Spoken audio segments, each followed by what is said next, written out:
Welcome back to the channel. Thank you guys for hanging with me on this Sunday. Now, a finesse jig is my first bait I'm going to go to on any day in the fall where you have a rising barometer, high pressure, sun, no clouds, and no wind. You need a bait tucked down to the bottom that you can fish slowly. It's doing a good job imitating a lot of the forage that start to come back out in the colder water. And you're not sacrificing quality in a time of year where quantity is very important. Tough to get a bite out there, so you need to downsize. Now, I've done videos talking about the two finesse jigs I use. I like an Arky style tungsten, like a Kitech Model 1. Anytime I'm fishing steeper banks, that is an Arky style bait with a vertical line tie.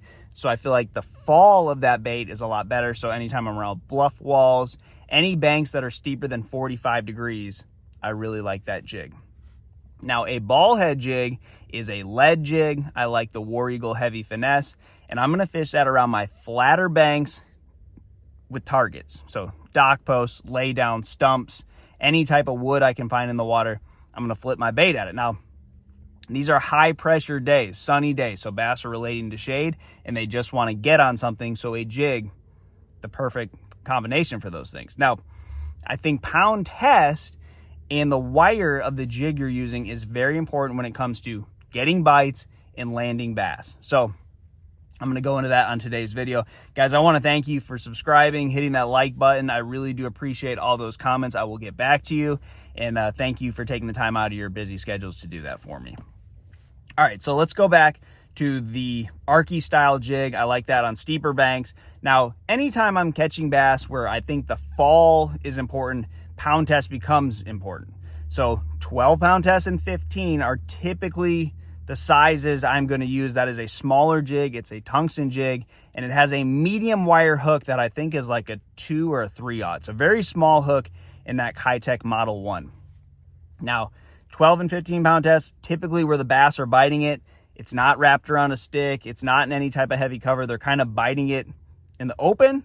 So I'm not worried about losing a whole lot of fish. So that's my setup, medium wire hook or a lighter wire hook, 12 pound, 15, and then just your typical 7-foot medium heavy rod or a 7.3, but medium heavy, your standard all-purpose rod, great design for jigs. Now, when we get to the lead ball head War Eagle Heavy Finesse jig, this has a little bit heavier wire hook, so it's not a medium wire. It's in between like a heavy and a medium wire. It's a 3/0 hook, and I like 17 pound test because I'm putting this jig in cover. So when I do set the hook, I gotta horse them, and sometimes that line's gonna be wrapped around the wood.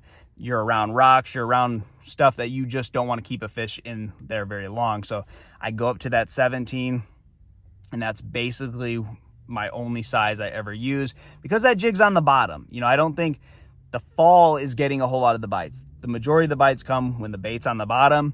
I'm shaking it, maybe it gets hung on a piece of wood, pops off, then you get the bite. But it's more of a fish is looking at it.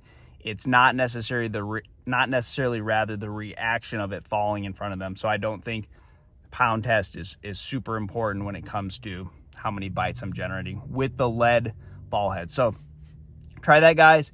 Different size hooks are going to be all the difference when you land fish, and then your line is going to be very important when it comes to enticing bites on tough days. So try that, guys. Good luck to you, and I'll see you on the water.